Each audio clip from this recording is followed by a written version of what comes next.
Hi everyone, today we will talk about how to fix Facebook you entered an old password. To know how to fix or how to solve Facebook you entered an old password, you should just go to settings like this. We will click.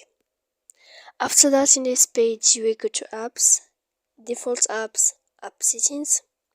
When you will see this list, you will go down to find the application of Facebook and you will enter.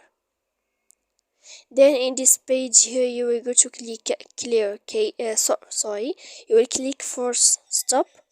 After that you will go to click storage here and you will enter. Then in this page you will go to click clear cache. After that you will go to click clear data, and when you will end this you can turn off your phone. So please don't forget to support us by like and subscribe. See you next time.